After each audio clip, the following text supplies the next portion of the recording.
Emily's life was a shadow, bullied for being different, outshined by her golden brother James. When he ditched her for a girl, she lost everything. Will a life-threatening birth bring them back together? Welcome to Tales Revealed. Let's get started. Hello, I'm Emily from Estonia. My story isn't one filled with fairy tales or glamorous adventures, but it's mine and it's real. I grew up in an orphanage with my older brother James.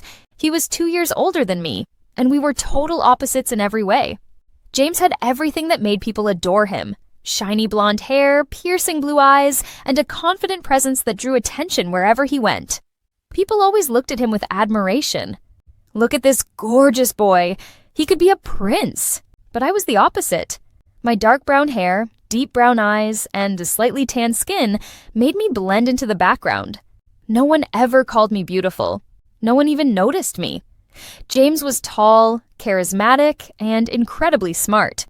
He could walk into a room and instantly make friends. Meanwhile, I was short for my age, awkward, and constantly bullied by the mean girls at the orphanage. Poor Emily, she's so ugly. How does it feel to have a perfect brother while you look like that? But James always had my back. Maybe you should learn to respect others, he'd say, standing tall like a knight in shining armor. Of course, his kindness only made the girls giggle and blush. Oh, for you, James, I'll learn anything, even how to respect others, cook, clean. I'll even learn how to give birth. You don't learn how to give birth. It just happens, James replied, shaking his head with a chuckle. Oh, you're so smart, James. See? I learned my lesson. Now love me, please. I could only roll my eyes. It was always like this. School wasn't any better for me.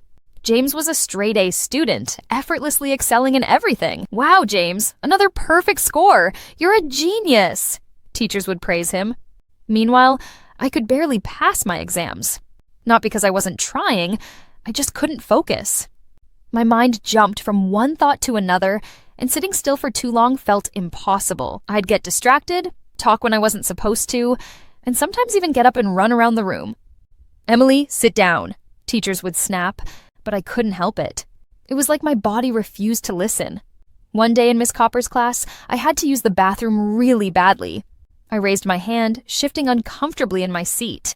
The break just ended 2 minutes ago, Miss Copper said, crossing her arms. You couldn't go then? I had been playing, of course. I wasn't proud of it, but it happened. Please, Miss Copper, it's an emergency. But she didn't budge. I tried to hold it in, but a minute later, the worst happened. My cheeks burned with humiliation as I felt the warm liquid spread down my legs. The entire class erupted in laughter. I ran out of the room in tears, humiliated beyond words. James found me in the hallway, curled up and sobbing. What happened? He asked, his face full of concern. Miss Copper wouldn't let me go to the bathroom. I sniffled. James's face turned bright red with anger. Without hesitation, he stormed into the classroom. You stinky witch! He yelled. Maybe a bitter old lady like you shouldn't be teaching. You should be at home fighting with your husband, who probably lost his hearing because of your screaming, and he'll probably go blind soon looking at your hideous face. The class fell silent. Miss Copper turned pale with rage. James got 2 weeks of detention. I'm sorry I'm weird and stupid and always causing trouble, I whispered to him afterward. Don't say that about yourself, Emily. None of that is true. Yes, it is. You're just pretending it's not. I'll always be your big brother, and I'll always have your back, he said firmly, no matter what.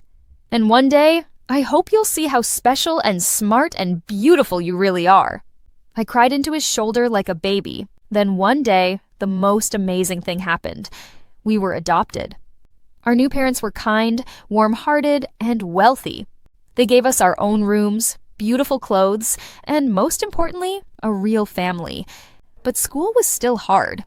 I still struggled to pay attention. I still got distracted, and I still feared that my new teachers would hate me. One day, my parents took me to the doctor. Emily has ADHD, the doctor explained, which means she's hyperactive and has trouble focusing, but she's very smart. Her IQ is well above average. I was put in therapy to help me learn how to stay focused. It was hard at first, but James and my parents were supportive. Slowly, things got better. I started getting A's on my tests. I even won Student of the Month for best behavior. Meanwhile, James's life was changing too. One day, while we were at the mall, a woman rushed over to him. "Your face is a work of art," she gushed. "Have you ever considered modeling?" James shrugged. "Not really." "Stick with me, darling, and I'll make you a star." And just like that, James signed a contract with a modeling agency. Every other weekend, he was off doing photo shoots, appearing in magazines, and gaining thousands of admirers. But despite our busy lives, we remained close. One day, our dad got a new job, and we moved across town. Our new neighbors were incredibly wealthy, twice as rich as our parents. Their house was a mansion, and their daughter Sophia was my age. The moment James saw her, something changed. "She's my destiny," he whispered. "My true love. We're meant to be." I rolled my eyes. "Then why don't you just go say hello?" "It's not that easy. It has to be perfect." But there was a problem. Sophia was homeschooled. James tried everything to get her attention. One day, he took one of my shirts, knocked on her door, and pretended he found it in her yard. A maid answered, snatched the shirt, and slammed the door in his face. Another time, I saw Sophia leaving her house and started shouting random names. "Emily! Sarah! Anna! Amber!" She ignored me completely. Weeks passed, but James was still obsessed. He kept coming up with new plans, but none of them worked. Meanwhile, I needed a break from his nonsense, so I snuck off to the park to sketch. That's when I met Ryan. He was a couple of years older than me and an amazing artist. "Those are really good," he said, peering over my shoulder. "Your shading and detail are amazing." I froze. No one had ever complimented my drawings before. "I'll show you mine if you show me yours," he offered with a grin. We talked for hours. When the sun started setting, he sighed. "I have to go, but maybe we could meet again tomorrow?" My heart pounded. "Sorry, I can't." I mentally kicked myself. Why had I said that? But Ryan just smiled. "That's okay. Maybe another time." Before he left, he pulled out a sketch, wrote his number on the back, and handed it to me. "I want you to have this," he said. "I can't take this. You can give it back when I see you again." As he walked away, I couldn't stop smiling. But my happiness didn't last long, and that's when everything changed. I couldn't believe my eyes. The mystery girl, Sophia, was scaling the side of her house like a cat burglar. I quickly hid behind a tree and texted James. But before he could get there, the girl spotted me and charged straight at me like a maniac. "Give me your phone!" she shouted, trying to snatch it from my hands. "Let go, you crazy girl!" I yelled back. My phone slipped from my grasp, fell to the ground, and shattered. I was furious. I turned to yell at her, but then she suddenly burst into tears, sobbing like a little kid. "I'm sorry about your phone. I just didn't know what to do," she cried. I stood there, completely stunned. At that moment, James arrived. Sophia took one look at him, and something changed in her eyes. Then, suddenly, she panicked. "I can't do this," she muttered. She pushed James away and ran off, still crying. The next day, Sophia showed up at our door. "What I did to you wasn't cool, I'm sorry," she said. I crossed my arms. "Yeah, you could say that, but why did you do it?" Sophia lowered her head. "I was having a really hard time." "A hard time bad enough to sneak out of your house in the middle of the night?" She hesitated, then sighed. "I fell in love with our gardener's son. It was a secret because I knew my parents would never approve, but somehow they found out." I blinked. Sophia let out a bitter laugh. "Not only did they disapprove, but they also fired him and his father, forced me to break up with him, took my phone away, and homeschooled me just to make sure I'd never contact him again." This time, I actually felt sorry for her. "So, you were sneaking out to see him?" I asked. She nodded, her eyes shimmering with tears. "But things didn't go as planned. And now I don't know what to do anymore." I was about to say something, but James suddenly appeared behind me. "You're hurting, aren't you?" he asked gently. "Why don't you try being friends with us? Maybe it'll make things better." Sophia hesitated for a moment, then slowly nodded. From that day on, Sophia and James started growing closer. Day by day, I noticed James changing.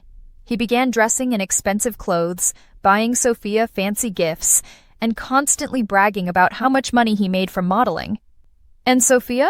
She smiled more often, but I wasn't sure if it was genuine or just a mask to hide her pain. Everything escalated one evening when our family was invited to dinner at Sophia's house. At dinner, Sophia's parents were all smiles. "Oh, neighbors, you have such a strong, confident, independent young man," her mother said, eyeing James approvingly. "I bet girls are fighting over him all the time." James smirked. "Maybe, but I have eyes only for one girl."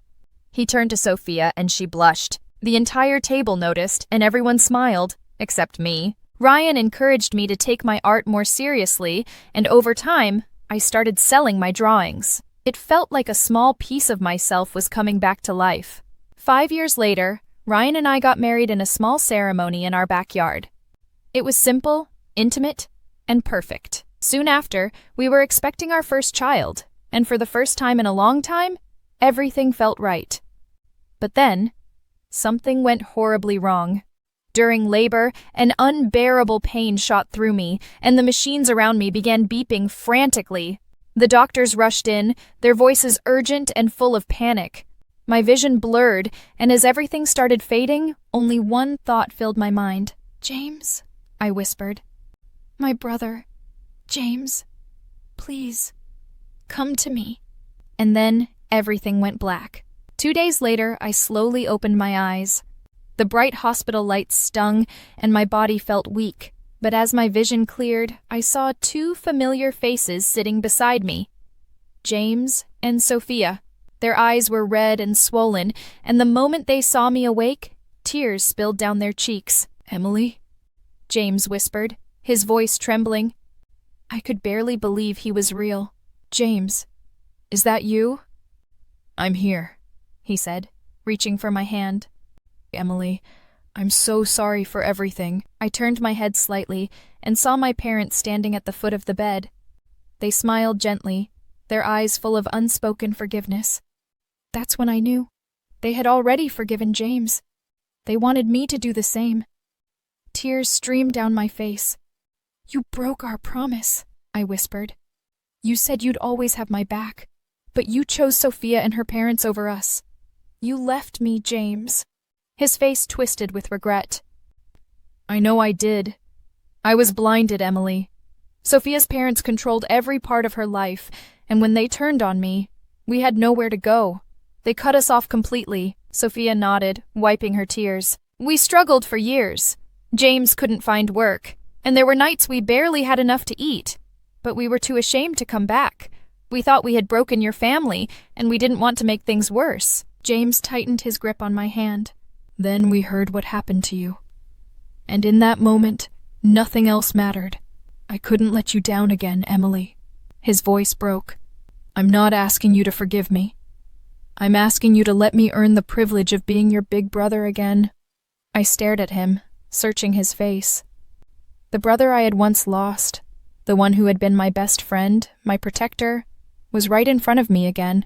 "You'll always be my big brother, James," I whispered, my voice thick with emotion. "I just wanted to see you again. I would have helped you no matter what." James let out a shaky breath, then pulled me into a tight embrace. And for the first time in years, I finally felt whole again. If you loved this story, don't forget to hit that like button and subscribe to the channel for more. And hey, don't miss the video that's right here on your screen. It's one you won't want to skip. See you in the next one.